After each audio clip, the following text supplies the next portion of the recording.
اعوذ باللہ من الشیطان الرجیم بسم اللہ الرحمن الرحیم اللہم کن ولیک الحجۃ ابن الحسن صلواتک علیہ وعلی آبائہ فی ہذہ الساعۃ فی کل ساعۃ ولیًا وحافظا وقائدا وناصرا ودلیلا وعینا حتیٰ تسکنہ ارضک طوعا وتمتعہ فیہا طویلا برحمتک یا ارحم الراحمین۔ بسم اللہ الرحمن الرحیم۔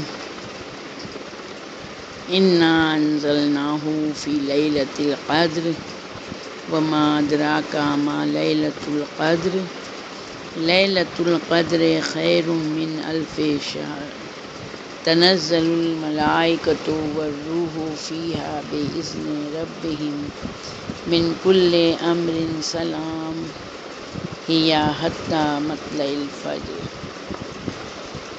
سہارا اللہ کے نام کا جو کہ رحمان و رحیم ہے۔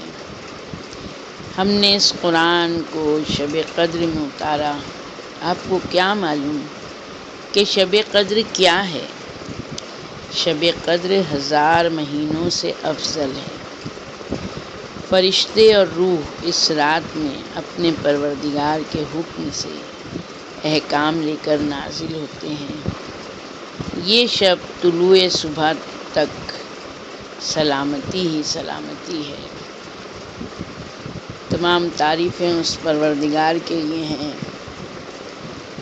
کہ جس نے محمد آل محمد علیہ السلام کے محبت کے صدقے میں اس کائنات کو خلق کیا، اور ان پر اعتقاد رکھنے والوں، ان سے محبت کرنے والوں سے اللہ نے کیا کیا انعامات دیے ہیں کہ ہم اس کی نعمتوں کو شمار کرنا چاہیں تو شمار نہیں کر سکتے۔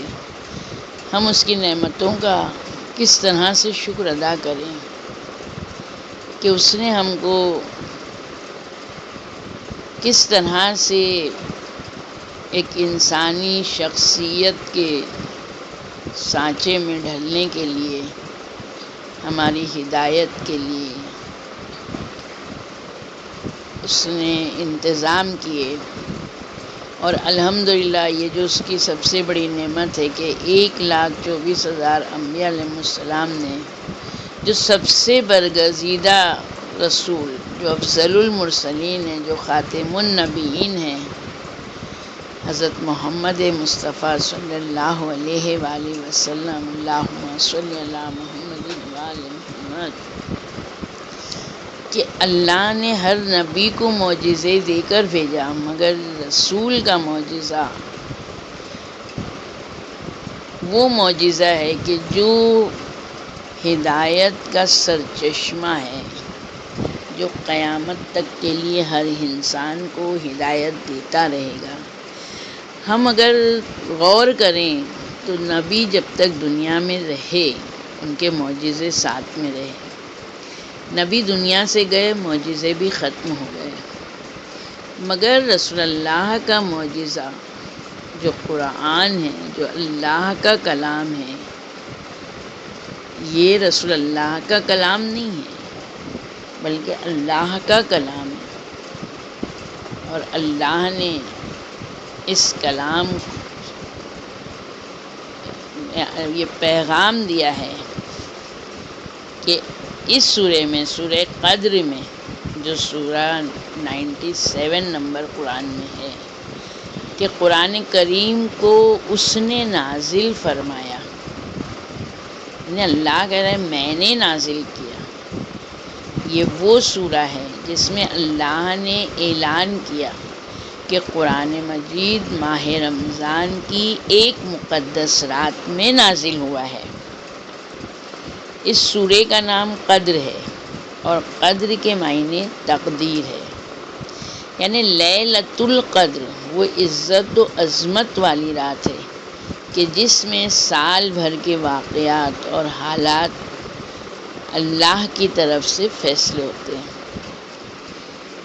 اس شب قدر کے بارے میں کہا گیا ہے کہ اس رات کی عبادت 1000 مہینوں کی عبادت سے افضل ہے۔ اس رات ملائکہ اور روح القدس ہر امر کے ساتھ نازل ہوتے ہیں۔ یہ خیر و سلامتی صبح کے طلوع تک باقی رہتی ہے۔ آج ہم سوال یہ کرتے ہیں کہ کس کے پاس ملائکہ آتے ہیں زمین پر؟ کون ایسی شخصیت ہے کہ جس کے پاس ملائکہ روح القدس آتے ہیں اور لوگوں کے امور لے کر آتے ہیں؟ تو یقیناً وہ ہمارے وقت کے امام، اللہ کی آخری حجت، رسول اللہ کے 12ویں جانشین، امام زمانہ اجل اللہ تعالی فرجہ شریف کے پاس آتے ہیں۔ اللہم صلی علی محمد وآل محمد وجل۔ اس سورہ کی تلاوت کی بہت زیادہ فضیلت بتائی گئی ہے۔ کتاب ثواب الاعمال میں روایت ہے، امام محمد باقر علیہ السلام نے فرمایا ہے، اللہم صلی علی محمد وآل محمد وجل، کہ جو شخص سورہ قدر کی تلاوت بلند آواز کے ساتھ کرے، یعنی زور سے پڑھے، تو وہ اللہ کی راہ میں شمشیر بکف ہونے والے شخص کی مانند ہے۔ اور جو اس کو دل میں پڑھے، یعنی بغیر آواز کے پڑھے، تو وہ اللہ کی راہ میں جہاد کر کے اپنے خون میں لتھڑے ہوئے شخص کی مثل ہے۔ جس نے اس سورہ کو 10 مرتبہ پڑھا تو اللہ تعالیٰ اس کے 1000 گناہ معاف کر دیتا ہے، 1000 گناہ مٹا دیتا ہے۔ اصول کافی میں ہے کہ امام جعفر صادق علیہ السلام نے فرمایا، اللہم صلی علی محمد، جو شخص اپنی فریضہ نماز میں سورہ قدر کی تلاوت کرے تو اسے ایک منادی ندا دیتا ہے کہ اللہ نے تیرے سارے گناہ پچھلے معاف کر دیے، اب تو نئے سرے سے اپنی زندگی کی شروعات کر۔ پھر اسی طرح رسول خدا صلی اللہ علیہ وآلہ وسلم نے فرمایا، اللہم صلی اللہ، جو شخص سورہ قدر کی تلاوت کرے گا تو اس کو اس شخص کے ثواب کے برابر ثواب ملے گا جو ماہ رمضان کے روزے رکھے اور شب قدر اللہ کی عبادت میں جاگ کر گزار دیں۔ یقیناً ہم کوشش کریں کہ جب پروردگار نے اتنی فضیلت دی ہے تو ہم اس فضیلت میں کو حاصل کریں اور اللہ سے دعائیں کریں۔ شب قدر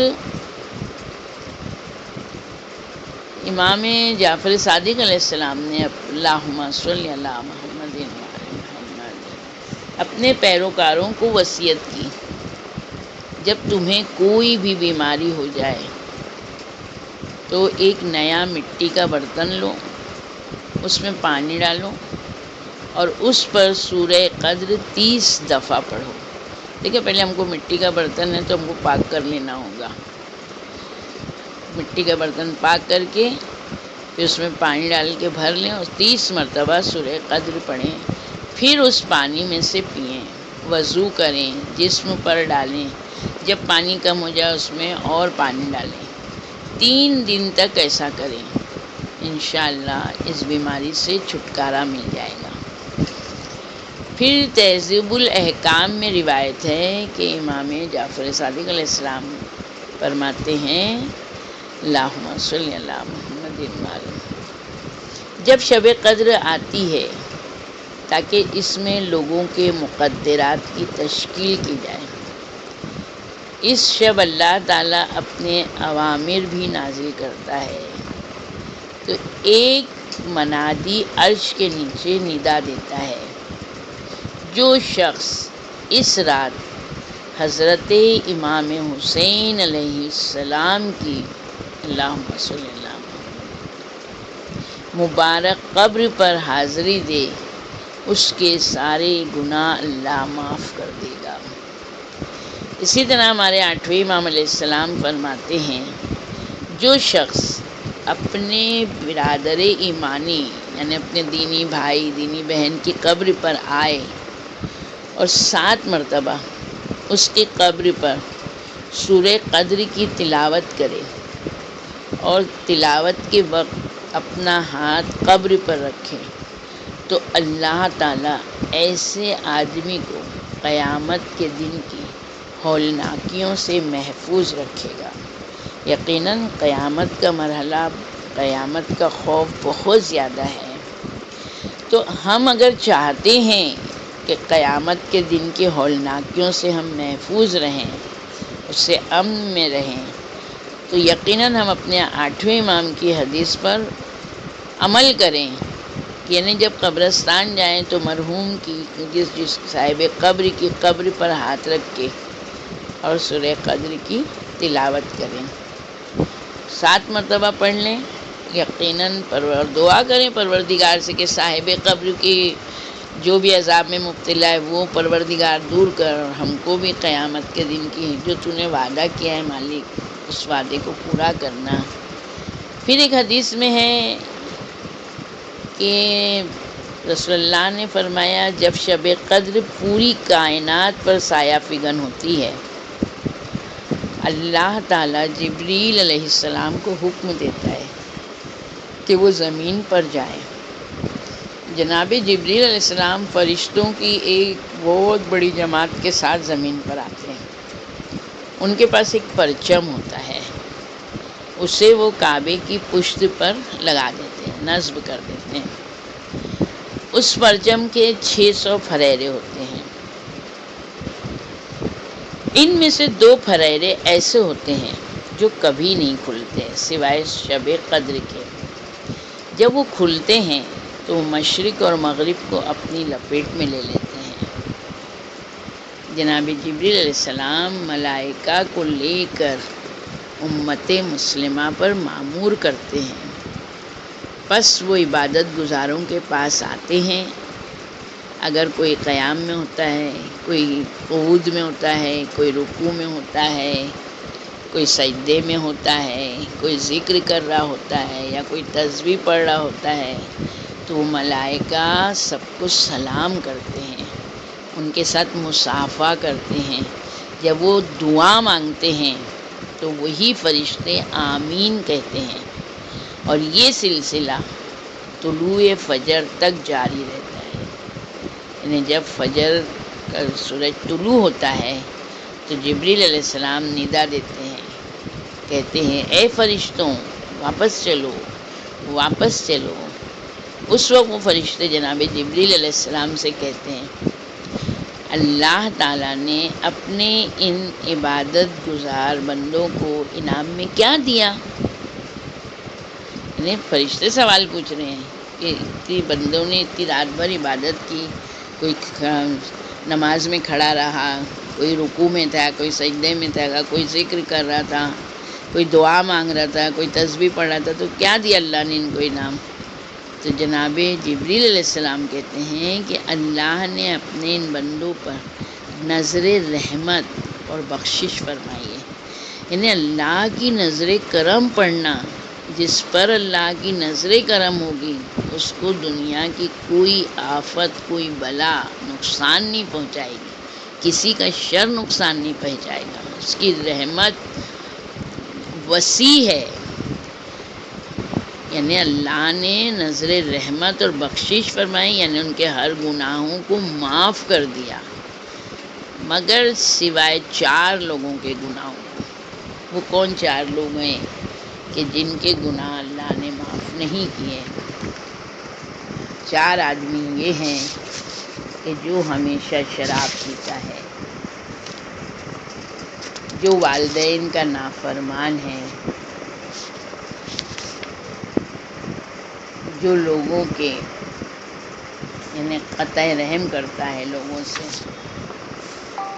اور شاجن۔ تو وہ کہتے ہیں کہ شاجن کسے کہتے ہیں یا رسول اللہ؟ شاجن کسے کہتے ہیں؟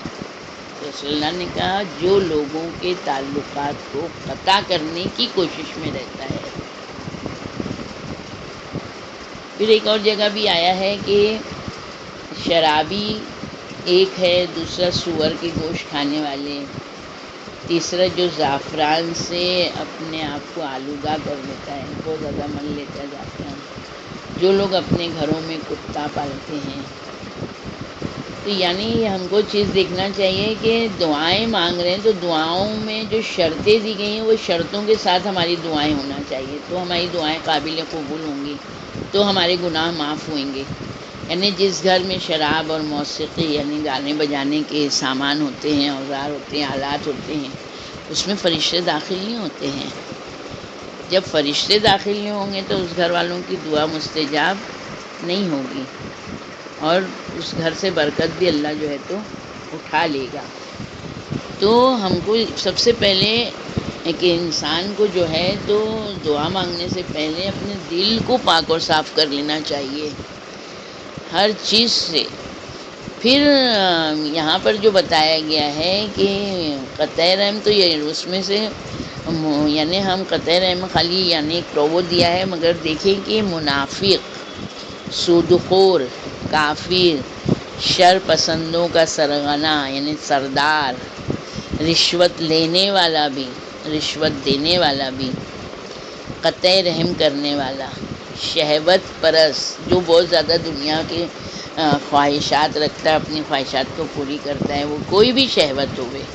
پھر حقیقت پر پردہ ڈالنے والے نے حق بات جانتے ہوئے بھی اس کو چھپا دینا، یا چھپانے کے ساتھ ساتھ جو ہے تو چھپائیں گے یا پھر نا خاموش رہتے ہیں، تو وہ لوگ بھی ہے نا اس شب قدر کی عبادت سے محروم رہیں گے. یعنی ہمارے چوتھے امام یہی کہتے ہیں کہ میں سب سے زیادہ کوفہ والوں کی خاموشی پر مجھے تکلیف ہے. یعنی کہ جن لوگوں نے تو امام حسین کو شہید کیا، جناب سید سجاد اہل حرم کو قید کیا، وہ تو کیا انہوں نے گناہ کیا، مگر امام کوفے والوں کے لیے کہہ رہے ہیں کہ انہوں نے کتنی تکلیف دی. یعنی اس سے زیادہ مجھے وہ تکلیف ہوئی کہ انہوں نے حق بات کا ساتھ نہیں دیا. خاموشی، ان کی خاموشی جو ہے تو امام کو تکلیف دے رہی ہے. آشوب برپا کرنے والے، ظالمین اور جو ظلم کر رہے ہیں ان کا ساتھ دینے والے، شرابی، تہمت لگانے والے، نیکی کو ترک کر دینے والے، یعنی کوئی نیکی ان سے نہیں، یعنی امر بالمعروف بھی نہیں ہے، اور گناہ جو ہے وہ اچھا سمجھ کے گناہ کرنا. جیسے آج کل تو گناہ سر عام ہو گیا ہے، آج کل موبائل ہے. ہم سب جانتے ہیں کہ نامحرم کے ساتھ کس طرح کا برتاؤ ہونا چاہیے. صرف عورتوں اور لڑکیوں کے لیے نہیں ہے، مردوں کے لیے بھی ہے. نامحرم ہے. آج کتنی شدت سے فیس بک ہو، چاہے واٹس ایپ ہو، چاہے جو بھی ویب ہو، ہم دیکھ رہے محرم نامحرم کوئی سمجھ ہی میں نہیں آتا ہے. تو کتنے گناہ ہیں یہ گناہ، یہ گناہ نے کبیرہ میں ہی آتا ہے. ہم جب ایک گھر میں بیٹھے ہیں تو ہم کو یہی نہیں معلوم کہ ہمارا سگا بھائی کون سا ہے، ہمارا ماموں زاد چچا زاد بھائی کون سا ہے، ہمارے سگے چچا کون ہے، ہمارے رشتے کے چچا کون ہیں، ہمارے سگے ماموں کون ہیں، ہمارے رشتے کے ماموں کون ہیں. ہم سب کے سامنے ایک حال سے ہیں. کئی گھر میں تو یہ بھی نہیں معلوم کہ اس کا شوہر کون ہے، میاں بیوی کون ہے. اتنی زیادہ بے پردگی ہے، اتنی زیادہ فحش ہے. تو ایسے لوگوں کے گناہ اللہ معاف نہیں کرے گا. یا گیدرنگ میں سب گھر والے بیٹھ گئے، سب گھر والے بیٹھ گئے، تو سب گھر والے میں سب ایک دوسرے کے محرم نہیں ہیں. اگر اس میں کوئی بھی ایک چھت کے نیچے دو نامحرم ہیں تو کیسے اللہ اس کو قبول کرے گا. تو یعنی ہم کو ہر چیز کو دیکھ کے چلنا ہے. یہ میرا بھائی ہے مگر میری بھابھی کا بھائی نہیں ہے، میری بھابھی کا یہ دیور ہے یا جیٹھ ہے، اس کے سامنے نماز، اس کے ایک روم میں نماز نہیں ہو سکتی ہے. تو ہم کو ساری یعنی دعا کی شرطیں ہونا چاہیے. جب جا کے ہم کو اس عظیم رات کے اعمال کا ثواب ملے گا۔ ہم نے رات بھر جاگے، ہم نے یہ بھی پڑھا، ہم نے یہ بھی پڑھا، ہم نے یہ بھی پڑھا، ہم نے یہ بھی پڑھا، ہم نے تو پڑھا، اللہ تک کیا گیا؟ یہ چیز ہمارے لیے ضروری ہے کہ جادوگر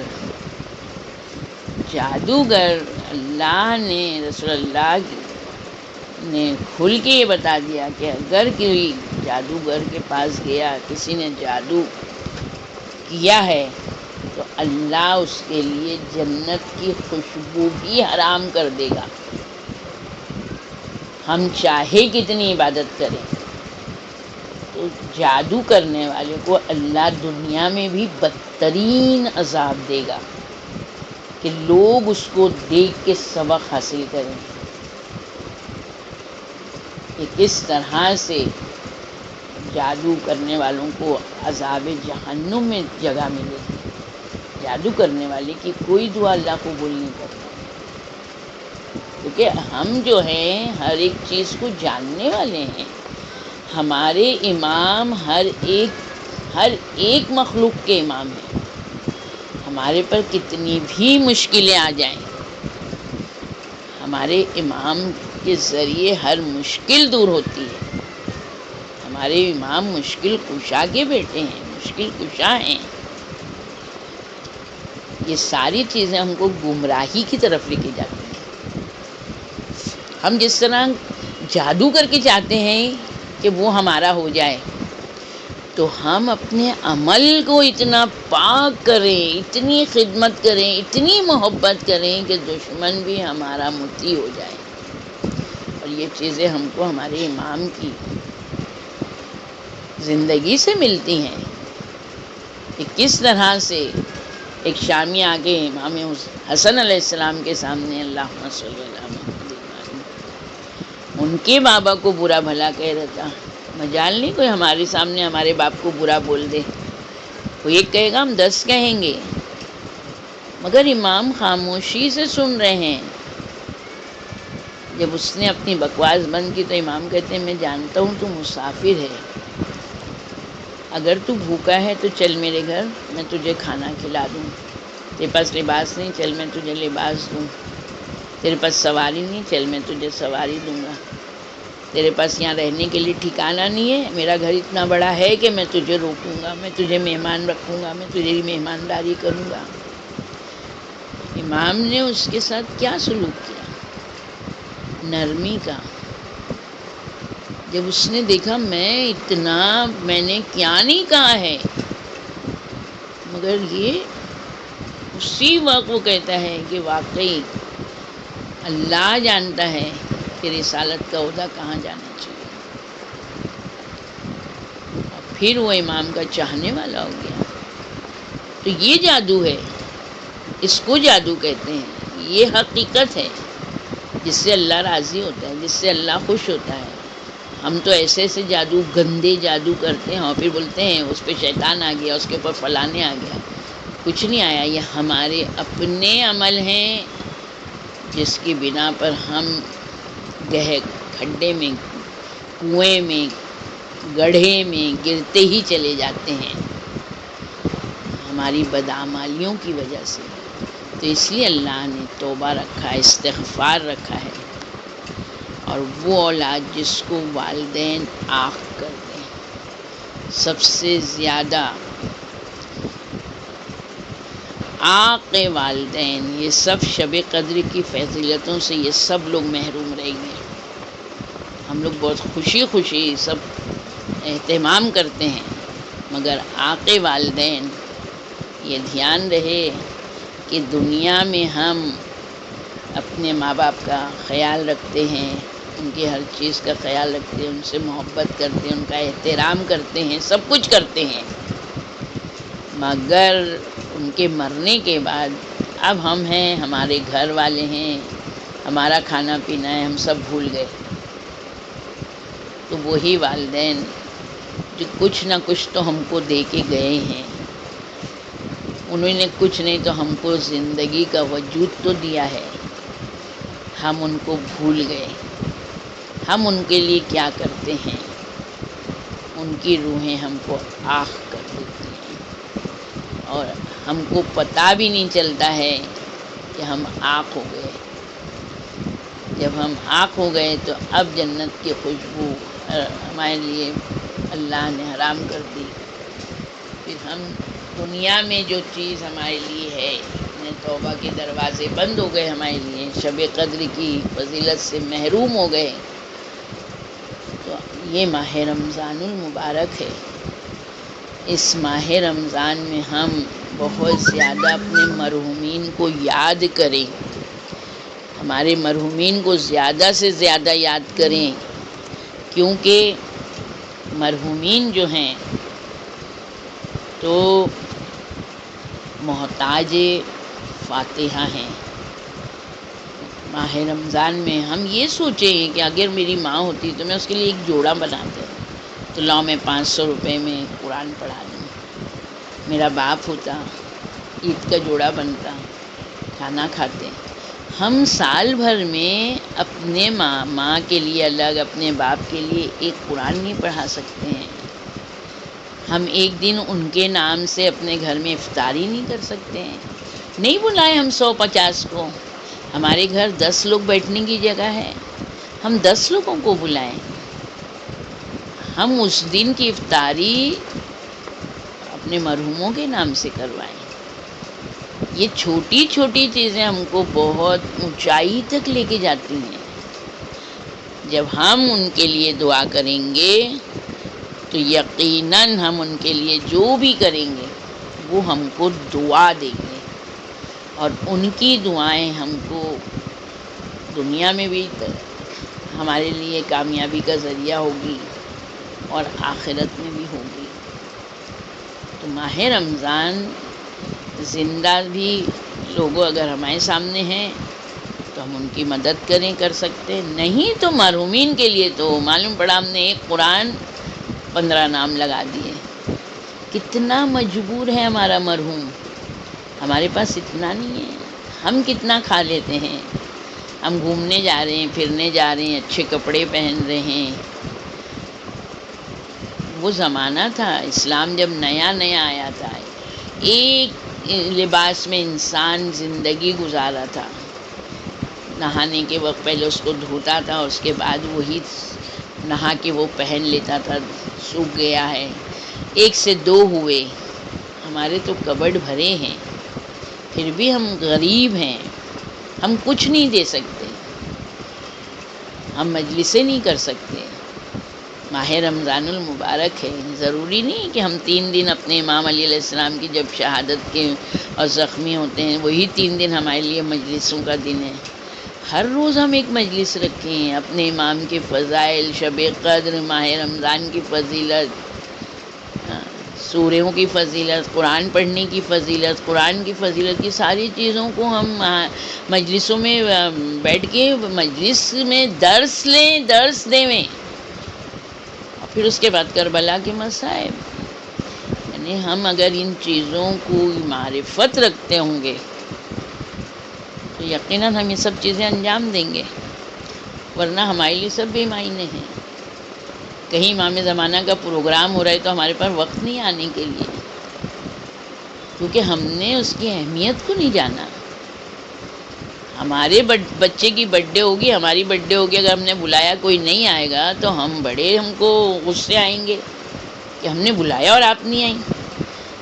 تو کیا ہمارے امام کی ماں نہیں ہے، ہمارے امام کی دادی نہیں انتظار کر رہی ہوں گی کہ آج میرے اس بچے کی سالگرہ ہے کہ جو میرا بچہ غیبت میں ہے، مگر اس مومن کو اللہ اس کی توفیقات میں اضافہ کرے، اللہ اس کے گھر رحمتیں و برکتیں نازل کرے۔ اس نے رکھا پروگرام، تو اے میرے شیعوں، اے میرے چاہنے والوں، کہاں ہو تم لوگ؟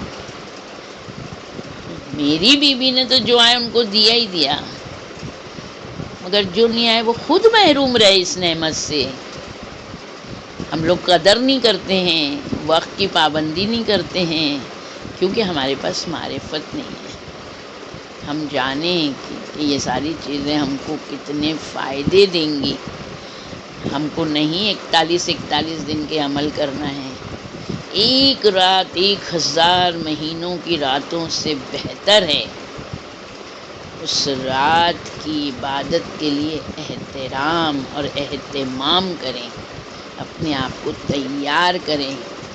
ماہ رمضان المبارک کا چاند ہو تو ہم اس میں دعا کریں کہ مالک تو نے زندگی دی، چاند دیکھا ہے، تو اس ماہ کی عبادت میں طاقت دینا کہ میں صحیح طرح سے تیری اطاعت و فرما برداری، تیری عبادت کروں، مجھے توفیق دینا، ہر وہ کام انجام دوں کہ جس سے پروردگار تو اور تیرا رسول اور تیرا امام راضی ہوں۔ پروردگار خصوصاً یہ جو بیماری جس سے ایسی بیماری جو ہو گئی ہے کہ جس سے ہر انسان خوفزدہ ہے، مالک ہم سب کو اس بیماری سے محفوظ رکھنا، یہ حاکموں سے جو کافر ہیں ان سے اور ان کے شر سے ہم کو محفوظ رکھنا، اور تمام مرحومین کی مغفرت فرما۔